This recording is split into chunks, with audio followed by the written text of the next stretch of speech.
Americans will likely die on American soil, possibly in large numbers. Americans will likely die on American soil, possibly in large numbers. Possibly in large numbers. Possibly in large numbers. Shortly after September 11th, witnesses came forward documenting that bin Laden had actually met and planned the September 11th attacks with the CIA for 10 days in Dubai in an American Army hospital. French intelligence was so upset by what they had learned that they actually got media reports published before September 11th, specifically warning that bin Laden was planning to hijack aircraft and fly them into tall buildings in downtown Manhattan, as well as the Pentagon.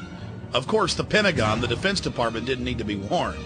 First media reports that came out said that 5 of the hijackers had been trained at the Pensacola Naval Air Station. Later media reports in the Pensacola News Journal confirmed that 3 of the hijackers had been trained at the Pensacola Naval Air Station 2 years before September 11th. The San Francisco Chronicle also reported that one of the top lieutenants of Al-Qaeda was actually an FBI asset, not to mention a member of the U.S. Army. The next piece of evidence you're about to see is the biggest smoking gun of them all. President George W. Bush signed Presidential Decision Directive W199I, telling FBI agents as well as defense intelligence officers that if they tried to stop Al-Qaeda, they would be arrested under national security implications. It's been in every publication from the Wall Street Journal to the Washington Times. Actual lawsuits have now been filed by FBI agents who are outraged by the fact that they were not allowed to stop Al-Qaeda. The global crime syndicate that George W. Bush and his family fronts for has everything to gain from the September 11th attacks. A national ID card, a national control grid, a cashless society.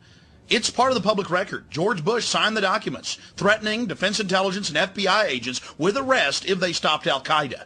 This is the most absolutely treasonous, treacherous thing he could possibly do. George Bush is a mass murderer. Before the Bush administration shut him down, CNN's American Morning with Paula Zahn actually reported that FBI Deputy Director John O'Neill resigned because he felt the U.S. administration was obstructing the FBI and their attempt to stop Al-Qaeda. They went on to report that Bush signed W199I, restricting the investigation. Again, this is high treason, absolute fact. George Bush signed this public document. BBC has a copy of it, and George Bush is an intimate partner with bin Laden, a traitor to America. Months before September 11, 2001, Indian as well as Pakistani diplomats had gone public with the fact that U.S. Special Forces were massing in Tajikistan, preparing for a full-scale invasion of Afghanistan. So the U.S. government was massing troops outside Afghanistan, publicly getting ready for an invasion right before September 11th. Another smoking gun, another red flag. We already talked about the Deputy FBI Director, John O'Neill, quitting because George Bush signed an order not allowing him to stop Al-Qaeda. You're probably wondering, why doesn't he go public now? Well, there's a problem. Mr. O'Neill is dead.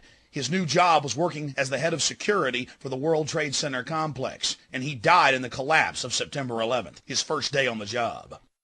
The Bush and bin Laden family connection goes back over half a century. And by the 1970s, George Bush Jr. as well as Osama bin Laden and his big brother were already vacationing together, owning airports as well as oil companies together. Even before September 11th, the Wall Street Journal had called for the Bush family to end their relationship with the bin Ladens. Then, of course, there's the Carlyle Group, the biggest defense contractor on the planet. And guess who the majority owners are? The Bush family and the bin Ladens. They could profit in the hundreds of billions off of this new war.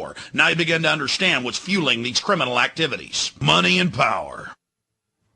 Dozens of respected publications have asked a simple question. What brought those buildings down? Especially Building 7 that wasn't even hit by an aircraft. Lou Caccioli, a 51-year-old firefighter in New York who was trapped inside the building, reported that multiple bombs were going off all around him. There are other eyewitnesses, former military munitions experts and police officers, as well as structural engineers. The oldest firefighting magazine in the country was absolutely outraged, demanding a real investigation. According to their evidence, there's no way that aircraft could have brought down those buildings. And don't forget Building 7. Nothing hit Building 7, but still it collapsed in a symmetrical fashion. The September 12, 2001 San Francisco Chronicle reported that Mayor Willie Brown was warned by the federal government not to fly on September 11th. He was warned the evening before.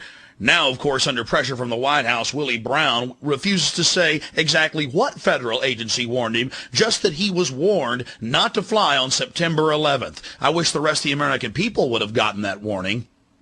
But of course, if the American people would have been warned, then the government terrorist attack wouldn't have had its desired effect, to have the people begging for a nightmare global police state. On September 3rd, Salman Rushdie, author of the Satanic Verses, got a warning from the U.S. authorities not to fly. They went so far as to ban him publicly from flying, and the FAA admits they did it on the record. More chilling evidence of the U.S. government's prior knowledge. But you're saying, hey, wait a minute, what was that whole war about? We went in there and took out the Taliban. No, they escorted a couple hundred goat herders to torture them publicly at Camp X-Ray in Guantanamo Bay. The real leadership of Al-Qaeda and Taliban, the few that were left in Afghanistan when the war started, were flown out to safety and paid in gold bars in Pakistan by the U.S. federal government. Here's George Bush at the United Nations telling the people not to tolerate anyone that investigates these facts. Let us never tolerate outrageous conspiracy theories concerning the attacks of September the 11th, malicious lies that attempt to shift the blame away from the terrorists themselves, away from the guilty. I guess it's un-American to investigate the facts. Let's just call it a conspiracy theory, especially those FBI agents that have gone public about George Bush telling him not to stop Al-Qaeda. Conspiracy theories, conspiracy theories. Conspiracy theories.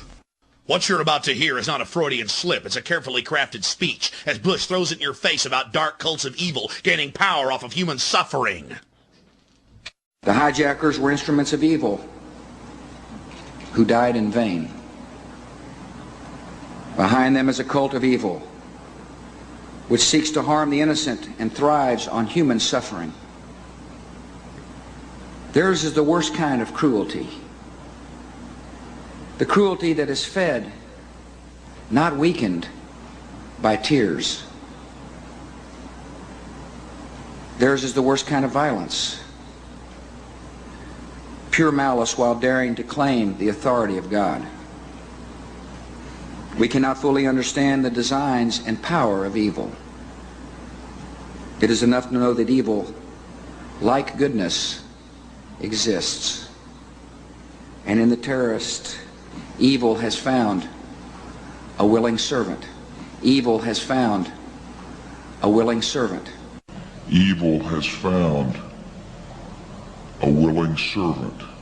5 months before September 11th, David Shippers, the man that impeached Bill Clinton, that brought down the mob in Chicago, was actually getting investigative reporters on the O'Reilly factor warning of an impending terror attack on Lower Manhattan. We'll take you now to an exclusive interview with David Shippers from my syndicated radio broadcast.